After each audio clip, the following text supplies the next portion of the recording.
Bienvenue pour ce premier webinaire organisé par Bolero Crowdfunding. Je m'appelle Xavier, je suis très heureux de vous recevoir ce soir pour parler de crowdfunding et plus particulièrement de crowdlending. Alors qu'est-ce qu'on va voir ce soir? Plein de choses. On va commencer par vous informer sur le secteur du crowdfunding en Belgique, voir quelles sont les tendances, l'évolution. Les différentes formes aussi de crowdfunding seront présentées. Après, on passera à l'explication de la plateforme. Quelle est l'offre de Bolero Crowdfunding en tant qu'investisseur? Et ensuite, je vous ferai une petite démo en live de notre plateforme pour vous montrer toutes les étapes importantes de notre plateforme. Alors, on va commencer, voilà, premier slide. Donc d'abord, les mots sont importants dans le crowdfunding parce qu'on a tendance à parler un peu de tout. Donc on va commencer par une bonne vieille petite définition. Donc c'est bien le financement participatif en français. Et c'est une plateforme, donc Internet, ça c'est très important. Tout se passe par Internet où des particuliers financent des projets. Alors ces projets sont peut-être de toute nature. C'est pas nécessairement un projet d'entreprise. Ça peut être aussi des étudiants qui partent à l'étranger. Ça peut être des ASBL qui utilisent ce moyen de financement. Alors, on a fait un petit tableau pour s'y retrouver. Donc, comme je disais là tantôt, le crowdfunding, c'est vraiment le principe général du secteur. Donc, c'est le financement participatif qui est divisé en deux catégories. Premièrement, le crowdfunding non financier qui, a priori, ne s'adresse pas aux entreprises. Alors là, il y a deux formes. La première, c'est les dons. Donc, vous, en tant que particulier, vous donnez au projet sans en attendre quelque chose en retour, à part la satisfaction d'avoir fait une bonne action. Ensuite, il y a le crowdfunding de récompense, qui est aussi très utilisé dans le monde. Là, c'est typiquement des nouveaux porteurs de projets qui ont une idée, mais qui n'ont pas nécessairement des fonds pour développer le projet. Et donc, qu'est-ce qu'ils vont faire finalement? Ils vont prévendre. Donc, vous avez déjà l'occasion de donner, ça reste un don. Et une fois que le produit est fait, vous le recevez quelques semaines plus tard. C'est une façon de tester parfois de nouveaux produits pour les sociétés existantes. Mais ensuite, la catégorie qui nous intéresse ce soir, c'est le crowdfunding financier. Donc là, on parle de placement, on parle d'entreprise, et là, il y a deux grandes formes. Premièrement, l'equity crowdfunding. En fait, c'est le crowdfunding en action. Donc, en tant que particulier, vous devenez co-actionnaire de l'entreprise. C'est une forme qui est très utilisée pour le financement des startups qui n'ont pas encore accès, par exemple, au crédit bancaire ou au prêt de manière générale. Et ensuite, la première forme sur le marché, c'est le crowdlending. Donc là, on parle bien de prêt. En tant que particulier, vous prêtez aux entreprises. Et donc aussi, on n'est plus sur le projet naissant, on est vraiment sur l'entreprise qui a déjà un historique, qui a déjà une capacité de remboursement, c'est très important. Et Bolero Crowdfunding se situe dans cette catégorie-là. Alors, finalement, comment est né tout ça? Pour ceux d'entre vous qui se rappellent ce graphe et qui ont fait l'économie, on voit que les banques ont un rôle clé dans le financement de l'économie, c'est très important. Ils récoltent les dépôts, et ils reprêtent ensuite, que ce soit aux ménages ou aux entreprises. Mais finalement, le crowdlending, il vient court-circuiter cela, en fait, grâce à Internet, tout simplement. Il y a un canal qui s'est créé directement entre les particuliers et les entreprises. Et donc, les plateformes de crowdlending, de crowdfunding ont pris cet espace-là. Alors, le marché ensuite. Le marché belge, vous allez le voir, est encore relativement petit. Donc ici, j'ai présenté les chiffres belges du crowdfunding financier. Donc, quand il s'agit de crowdlending, donc le prêt ou l'equity, l'investissement en action. Pour 2017, 6 plateformes ont récolté à peu près 20 millions d'euros à travers 80 opérations, qu'on appelle aussi campagne dans le jargon, pour un montant moyen par projet de 250 000 euros, ce qui est déjà pas mal. Et le crowdlending se taille la plus grande partie du gâteau, donc 85%. Ça veut dire que l'equity crowdfunding pour start-up ne récolte que 15% du marché du crowdfunding financier en Belgique. Donc, c'est un chiffre assez intéressant. Et par rapport à 2016, le marché avait doublé. Alors, nous attendons toujours les chiffres pour 2018, pardon. Mais selon nous, le marché va à nouveau doubler quand on regarde les chiffres de certaines plateformes qui les ont déjà révélés. Donc le montant récolté en 2018 sera de 40 millions et c'est pas prêt de s'arrêter. Alors pour vous donner quand même un ordre de comparaison par rapport à nos voisins, on voit ici que la Belgique est assez en retard par rapport aux fonds récoltés chaque année. On voit la France qui a récolté, toute forme de crowdfunding confondue, à peu près 330 millions d'euros en 2017. Nos amis hollandais, eux, sont aussi en avance, à peu près 220 millions d'euros en 2017. Donc tout ça comparé à 20 millions chez nous. Donc vous voyez qu'il y a une marge de progression. Alors comment ça se fait? C'est principalement dû à la législation.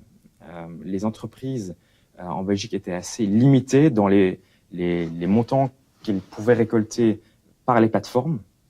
Jusqu'il y a peu, elles étaient limitées à 300 000 euros par an par le mécanisme du crowdfunding, alors que chez nos voisins, les plafonds étaient beaucoup plus élevés, donc à 2,5 millions d'euros. Heureusement, il y a eu du mouvement rue de la loi et les plafonds ont été relevés à 5 millions d'euros chez nous depuis juillet. Donc ça, c'est une excellente nouvelle pour l'ensemble des entreprises qui souhaiteraient se financer à travers les plateformes. C'est-à-dire que nous, en tant que plateforme, on peut pouvoir proposer notre offre à aussi un plus grand nombre d'entreprises, des entreprises aussi de plus grande taille qui ont des plus grands besoins. Alors, venons-en maintenant à Bolero Crowdfunding. On est quand même là pour ça. Tout d'abord, donc, nous sommes une plateforme issue du groupe KBC. Ça, c'est très important à comprendre. Nous sommes vraiment dans cet écosystème-là. Nous avons été créés maintenant il y a 3 ans et on voit que nous gravitons autour de plusieurs institutions bancaires, les pôles bancaires du groupe, que ce soit KBC en Flandre, KBC Brussels à Bruxelles ou CBC en Wallonie, ainsi que nos collègues de Bolero, qui est la plateforme d'investissement en ligne, donc pour les gens qui gèrent eux-mêmes leurs investissements en bourse. Et donc nous nous appuyons sur ces différents partenaires pour à la fois trouver des projets, mais aussi pour trouver des investisseurs, parce que voilà, s'il n'y a pas les deux, il n'y a pas de financement possible. Alors, pour être totalement transparent, donc nous faisons partie de KBC Belgique, nous faisons partie du pôle bancaire, où vous voyez donc notre équipe, nous sommes 5 dans l'équipe, qui ont différentes fonctions, que ce soit mon collègue du marketing, des collègues qui s'occupent de renouveler les process, et puis l'équipe d'analystes, aussi de sourçage de projets, ça c'est très important. Donc nous sommes 5 personnes pour faire tout cela. Alors que proposons-nous? J'en ai déjà parlé. Il est très important de comprendre que nous faisons que du crowdlending, donc c'est-à-dire un produit qui est le prêt obligataire. Donc les entreprises qui viennent se financer chez nous font des emprunts obligataires qui peuvent être standards ou subordonnés. Subordonnés à qui? Par exemple, à un autre crédit bancaire. Donc, ça, j'en reparlerai plus tard. Mais nous faisons énormément d'opérations de financement aussi avec nos collègues de la banque. Alors, c'est un produit qui s'adresse aux PME, donc des sociétés qui ont déjà un historique, qui ont déjà prouvé par le passé qu'elles savaient croître. Donc, nous ne sommes pas sur le financement de la start-up. Et donc, c'est aussi très important. Sur notre plateforme, vous ne retrouvez que des PME belges. C'est très important, que ce soit de Flandre ou de Wallonie, mais vous aurez la possibilité de prêter de l'argent aux PME qui sont en croissance. Alors, en tant que particulier, à quoi peut-on s'attendre sur notre plateforme en tant qu'investisseur? Donc, comme je disais, ce sont des prêts obligataires, donc vous détenez des obligations dans votre portefeuille. Vous pouvez investir à des taux qui sont, alors là, on a marqué 12%, de 5 à 12%, mais c'est plutôt de 5 à 9 généralement, en fonction des projets, des entreprises. Les durées de prêt octroyées sur notre plateforme vont de 1 à 5 ans. Et en tant que particulier, vous pouvez déjà investir dans chaque projet à partir de 25 €, et ce jusqu'à 5 000 € par campagne. Alors, je le rappelle, comme dans tout investissement, il est très important de diversifier ses placements. Donc ici, on est quand même sur un investissement à risque. Pourquoi? parce que les prêts sur notre plateforme sont toujours sans garantie. Donc ça veut dire que vous ne recevez pas, par exemple, une hypothèque, hein, comme par exemple la banque prête, mais elle reprend des garanties auprès de l'entreprise. Chez nous, c'est pas le cas, donc on est vraiment sur un prêt à risque, mais qui dit risque dit aussi un taux d'intérêt supérieur que les entreprises vous proposent. Ensuite, il est aussi important de savoir que nous sommes une plateforme totalement gratuite pour les investisseurs, pour les particuliers qui financent les entreprises. Il n'y a pas de frais de transaction et être membre est totalement gratuit. Alors, les crowdfunding, pour quelles entreprises pourquoi est-ce qu'une entreprise se financerait chez nous au lieu de la banque ou bien avec la banque? C'est aussi intéressant de le savoir. Donc nous, notre cible, c'est vraiment les entreprises qui sont en croissance, les PME qui sont en croissance, qui connaissent des forts taux de croissance du chiffre d'affaires et qui ont des projets d'investissement. Ça peut être par exemple l'acquisition d'un nouvel entrepôt, ça peut être augmenter le stock, ça peut être par exemple lancer une nouvelle campagne marketing, mais il faut qu'il y ait un vrai projet de croissance derrière. Et nous sommes une solution quand parfois nos partenaires de la banque ne savent pas financer en totalité les besoins de l'entreprise. Par exemple, quand l'effort propre demandé par la banque est insuffisant. L'entreprise, voilà, quand elle achète un nouveau bâtiment, il faut souvent 15 à 20% d'effort propre sur la totalité du financement. Parfois, c'est pas toujours possible, il n'y a pas toujours la trésorerie disponible pour faire cela. Mais voilà, nous, à travers notre emprunt subordonné, nous pouvons venir en appui, ce qui permet ensuite à l'entreprise d'obtenir son crédit bancaire. Donc, il y a un effet de levier très important chez nous. Ensuite, des entreprises, parfois, ne disposent pas ou plus de garantie pour obtenir le crédit bancaire. Comme je disais là tantôt, il faut très souvent, en tant qu'entreprise, donner des garanties à la banque. Elles se protègent de cette façon-là. Mais voilà, quand les entreprises ont tellement grandi ces dernières années, c'est pas pour ça qu'on crée de nouvelles garanties. Et donc là, il y a parfois un problème pour la banque à servir parfois de très bons clients. Et voilà, comme nous, notre crowdlending est sans garantie, parfois ça peut régler le problème de financement. Ensuite, les banques parfois aussi ont un problème avec tout ce qui est d'actifs incorporels intangibles, par exemple le développement de logiciels informatiques, de brevets, qui viennent finalement corriger les fonds propres. C'est une correction que fait la banque. Et donc parfois, ça peut poser des problèmes en termes de normes de solvabilité exigées par la banque. Nous sommes une alternative aussi à cela. Avant de faire le prochain slide, n'hésitez pas à poser des questions. Vous avez la fonctionnalité. J'y répondrai en fin de webinaire pour essayer de regrouper l'ensemble des questions. Alors, nous croyons énormément dans ce que nous appelons le mix de financement d'une entreprise. Pour nous, il est simple pour une entreprise d'aller chercher des fonds à travers un mix, que ce soit un crédit bancaire. La banque a un panel d'offres très intéressant. Parfois, ça peut aussi être intéressant de faire appel au crowdlending pour les raisons que je viens de mentionner, ou de faire appel à une Invest. En Wallonie, il y a des outils publics qui supportent la croissance des entreprises, ou parfois à travers des subsides ou du capital risque. Voilà. Donc, vous voyez là que le crowdlending s'insère au niveau de l'emprunt subordonné. Donc, on n'est pas sur un crédit classique, mais on n'est pas non plus sur du capital. Donc, on est vraiment entre les deux. Alors, notre approche, elle est très simple. Nous occupons d'à peu près tout.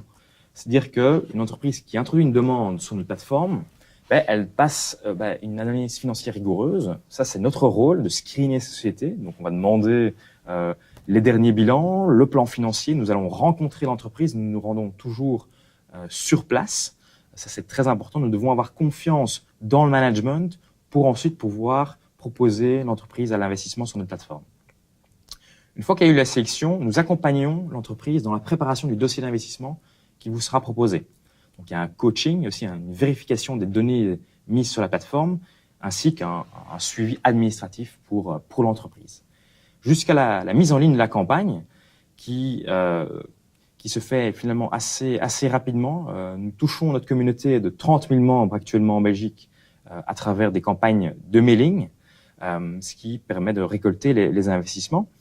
Pour l'entreprise, nous nous occupons aussi de certains checks. Alors, les abréviations ici, ça veut dire Know Your Customer, c'est-à-dire toutes les mesures consistant à contrôler qui sont les investisseurs. Donc voilà, ça aussi, c'est notre rôle. Et ensuite, il y a aussi un suivi post-campagne. Une fois que les fonds sont récoltés, on a atteint l'objectif, nous nous occupons de transférer les fonds vers l'entreprise. Nous occupons de faire le suivi des remboursements. C'est très important. Et nous sommes toujours aussi dans une logique de partenariat entreprise. C'est-à-dire que voilà, une entreprise emprunte sur une certaine durée, donc pendant, par exemple, 4-5 ans. Voilà, nous continuons à garder contact et voyons comment nous pouvons continuer à aider cette entreprise dans son développement. Alors, en tant qu'investisseur, le crowdlending est un outil de diversification. Ça, il faut bien le comprendre. On est sur un placement finalement alternatif, donc qui doit venir vraiment en complément de vos autres investissements, qu'ils soient en bourse ou en immobilier ou en or. Ici, on est vraiment sur quelque chose de risqué, il faut le savoir.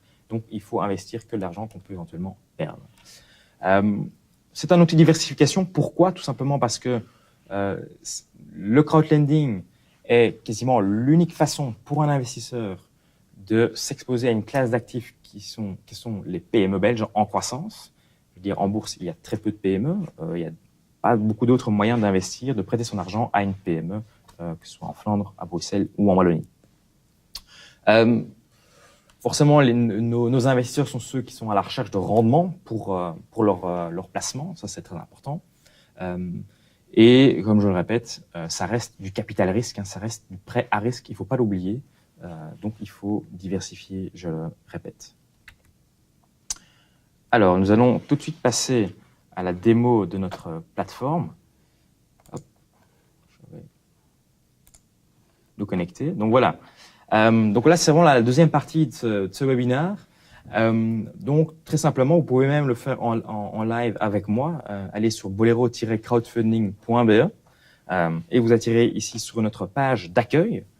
Alors, première chose, comment devenir membre finalement? C'est extrêmement simple, ça prend moins d'1 minute. Il ne faut pas payer une cotisation, c'est très très simple. Il suffit donc de cliquer ici en haut à droite sur devenir membre gratuitement. Et vous voyez, il y a un certain nombre d'informations. Vous créez votre compte, vous téléchargez les conditions générales, vous les approuvez. Et très important aussi, cliquez sur « Je vais être tenu au courant des nouvelles opportunités d'investissement » parce que sinon, vous ne recevrez pas de mail quand il y a une nouvelle campagne. Alors, je vais revenir à la page d'accueil. Alors ici, vous voyez un certain nombre de campagnes que nous avons financées, parfois récemment. Alors, comment accéder à l'information? Il suffit donc de se connecter. Je vais me connecter très rapidement.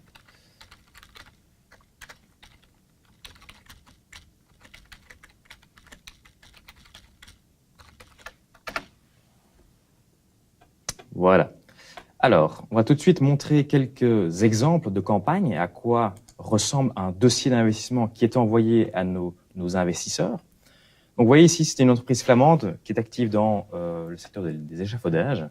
Elle a fait une campagne fin décembre, pendant les fêtes, où elle a souhaité emprunter donc, plus de 400 000 euros à travers un emprunt obligataire pour une durée de 5 ans avec remboursement mensuel.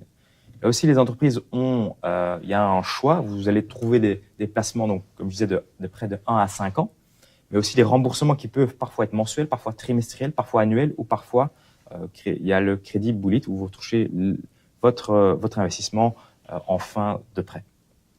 Alors, vous voyez ici à gauche aussi un indicateur de risque. Nous avons un partenariat depuis maintenant quelques mois avec une agence de notation qui s'appelle Dun & Bradstreet, qui s'occupe de noter l'ensemble des entreprises dans le monde. Et donc, nous avons accès à leur base de données et nous allons chaque fois publier le rating de l'entreprise sur notre plateforme. Ici, il s'agit d'un rating 2 qui est bon, donc c'est-à-dire que c'est un risque inférieur à la moyenne. Là, c'est donc un indicateur totalement indépendant de l'information que vous allez lire ici. Alors, pour vous donner ici, ce dossier a été financé très rapidement. En 3 jours, c'était rempli. Donc, ça va assez rapidement. Alors, vous avez accès à quoi en tant qu'investisseur? Tout un dossier d'investissement. Premièrement, le pitch, pour ceux qui ne souhaiteraient pas lire l'ensemble du dossier. Donc là, il y a différents éléments que vous pouvez lire, les différentes étapes, la destination des fonds, l'offre, un rappel de l'offre qui est faite. Mais je vous encourage vivement à lire l'ensemble du plan que l'entreprise a rédigé pour vous. C'est vraiment une description très importante de ce qu'ils font. Donc, ça va d'une description générale de l'entreprise. Ici, vous voyez qu'il y a certaines photos. Présentation des atouts, de la concurrence, quelle est l'équipe derrière l'entreprise, voilà, quel est le potentiel du marché. Alors, je ne vais pas tous les faire, mais vous voyez ici aussi, voilà, quelles sont, par exemple, les étapes dans les prochains mois, quels sont les objectifs de l'entreprise, quels sont les risques. Et par exemple, aussi très important, les chiffres. Je vous encourage aussi vivement à chaque fois à consulter les chiffres. Ils sont assez complets, que ce soit au niveau du bilan, du compte de résultat ou du tableau de flux de trésorerie. Vous voyez, il y a de la matière. Ensuite, voilà un rappel de ce qu'ils vont faire avec les fonds, quelles sont les autres sources de financement, par exemple, et un rappel de l'offre. Donc voilà, vous voyez ici un dossier finalement assez complet. Il y a à chaque fois aussi la possibilité pour l'entreprise de mettre une vidéo sur la plateforme. Alors, par exemple, un autre dossier, Dockel, qui est assez connu en Flandre, qui est une plateforme de gestion administrative des documents, aussi de paiement. Ici, c'est une entreprise qui a déjà connu un certain succès, qui est active maintenant depuis 6 ans, qui fait un beau chiffre d'affaires, qui est positive et qui a un gros plan d'investissement au niveau de développement de nouveaux logiciels pour développer leur plateforme. Et voilà, ici, nous avons été une source dans le mix de financement pour l'entreprise. Alors ici, c'était notre campagne record. Donc, les 500 000 € ont été récoltés en 22 heures. Donc, voilà, c'est assez rapide, grâce à 294 investisseurs. Donc, vous voyez qu'il y a un grand nombre de personnes qui ont participé à ce financement. Et donc, on est sur un investissement moyen. Ici, c'était de à peu près 1700 €. Je vous rappelle, vous pouvez déjà investir. Ici, c'était à partir de 100 € jusqu'à 5 000 €. C'est vraiment la barrière que nous mettons sur notre plateforme. Donc voilà, Dockel, dans le secteur IT.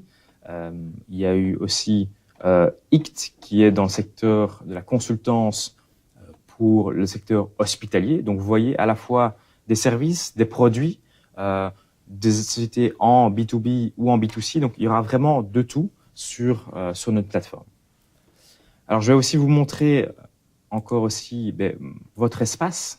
Vous avez fait des investissements, vous pouvez consulter votre dashboard. Voilà ici vos investissements, dans quel secteur, pour quel montant, quel est mon rendement. Il y a aussi par exemple la fonctionnalité des calendriers, donc vous allez voir quels sont les prochains paiements qui vont entrer sur mon compte. Donc tout ça vous pouvez voir. Alors très important, notre portefeuille ici n'est pas un compte titre. Donc vous êtes membre, vous choisissez avec quel compte vous allez faire vos investissements. Et c'est sur ce compte-là que les remboursements seront effectués par l'entreprise.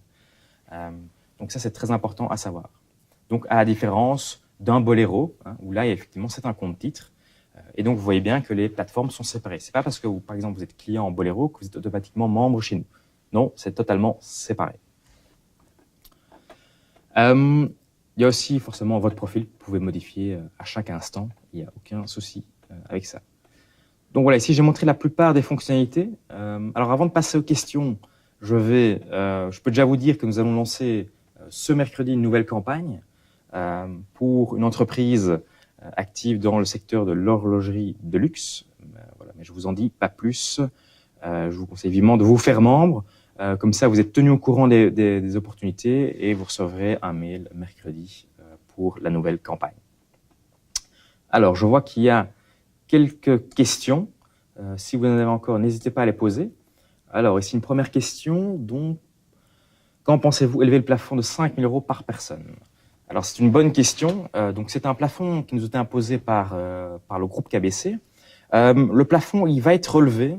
Il est déjà relevé, en fait, pour les dossiers, pour les entreprises qui souhaitent lever plus de 500 000 €. Donc, comme je le disais, les entreprises peuvent lever chaque année 5 millions d'euros par an via ce canal-ci. Pour les campagnes qui sont au-delà de 500 000, nous permettrons aux particuliers de prêter jusqu'à 25 000 €. Pour tous les dossiers en dessous de 500 000, le plafond restera à 5 000 €. Ça peut paraître pour certains faible, mais voilà, il ne faut pas oublier de bien diversifier. Vous pouvez construire pas à pas votre portefeuille. Je veux dire, voilà, vous décidez chaque année d'investir dans 10 entreprises. Voilà, si vous investissez chaque fois 5 000 €, vous avez un portefeuille de 50 000 € au bout de l'année. C'est déjà pas mal pour un placement alternatif. Alors, j'ai une autre question là, qui est beaucoup plus longue. Donc, pourquoi vous n'acceptez pas d'enregistrer le contrat de prêt? Comment la réception du versement?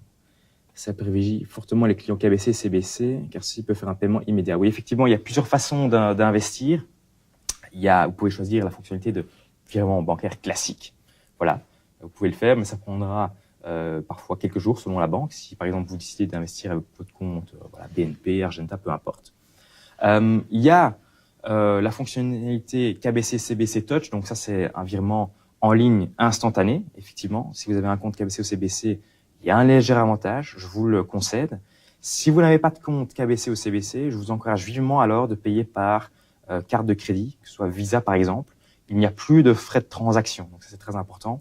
Donc si vous voulez être sûr d'être parmi les investisseurs et que vous n'êtes pas client KBC ou CBC, je vous conseille de procéder par carte de crédit. Alors, le tableau d'amortissement. Alors, vous recevez dans votre contrat, dans votre espace particulier, vous avez la possibilité de consulter votre contrat d'investissement. Vous l'avez à chaque fois pour chaque campagne. Et il y a aussi un tableau d'amortissement dans votre espace personnel pour chaque dossier. Donc là, vous savez voir à quel moment, de nouveau, vous allez toucher votre coupon ou votre remboursement du capital. Alors, est-ce qu'il y a des avantages fiscaux pour l'investisseur particulier? Alors, il y en a. C'est notamment le tax shelter pour jeunes entreprises. Alors, c'est une mesure du gouvernement fédéral qui encourage les particuliers à investir dans les jeunes entreprises de moins de 4 ans. C'est un critère très important. Alors, le critère, comme je l'ai déjà dit, il faut que l'entreprise ait moins de 4 ans, pardon. C'est de moins en moins le cas sur notre plateforme. Je pense que c'est plutôt un bon signal. Nous finançons de plus en plus d'entreprises, de PME, comme je le disais, qui ont parfois déjà un parcours de 10, 15, parfois 30 ans. C'est aussi un gage de sécurité pour l'investisseur. Le tax shelter, c'est bien, mais c'est dans les jeunes entreprises. Qui dit jeune entreprise dit aussi un risque très élevé de faillite. Il ne faut pas s'en cacher. Donc, c'est pas pour ça que vous n'allez pas voir de campagne tax shelter sur notre plateforme, mais c'est moins fréquent. Alors, quel est le pourcentage de dossiers qui font l'objet d'un remboursement à terme échu? Alors, il y a une très très grande majorité de nos dossiers qui respectent leur engagement. Je pense qu'il y a que 1 ou 2 cas de défaut. Alors, qu'est-ce qui se passe quand, par exemple, une entreprise n'arrive pas à respecter une échéance? Voilà, il y a eu un problème dans l'activité de l'entreprise, il n'y a pas assez de trésorerie. Alors, qu'est-ce qui se passe à ce moment-là? Il y a un plan d'appurement qui est réalisé, qui est proposé par l'entreprise à l'ensemble des investisseurs, et c'est les investisseurs qui doivent l'approuver. Donc ça, c'est important. Nous sommes aussi en train de nous sceller un contrat avec un organisme bien connu sur la place publique pour représenter systématiquement les investisseurs si il y a un problème de remboursement. Alors j'ai mal compris la question. Alors, quel est le pourcentage? Oui, qui peut faire le crédit bullet plutôt que crédit mensuel ou trimestriel? J'ai pas de ces données-là en tête. C'est clair que nous privilégions la plupart du temps le remboursement mensuel, trimestriel ou annuel. Donc, on veut essayer de créer la liquidité pour l'entreprise, mais on essaie aussi de voir en fonction du projet de l'entreprise. C'est clair que on veut créer la liquidité pour l'investisseur, c'est très important pour nous. Donc, on essaie d'y veiller au maximum, mais avec l'entreprise. Donc voilà. Est-ce qu'il y a encore des questions? Je ne pense pas. Donc voilà, je vous remercie pour votre présence ce soir. N'hésitez pas à répondre ensuite. Il y a un petit questionnaire une fois que le webinaire est clôturé. N'hésitez pas à y répondre. Ce sera très important, ce sera très intéressant pour nous pour améliorer ce webinaire pour la prochaine fois, car nous comptons bien réitérer l'exercice, mais en présentant des sujets parfois plus précis ou, pourquoi pas, présenter un dossier en primeur à nos investisseurs. Donc, je vous remercie beaucoup et je vous dis à très bientôt.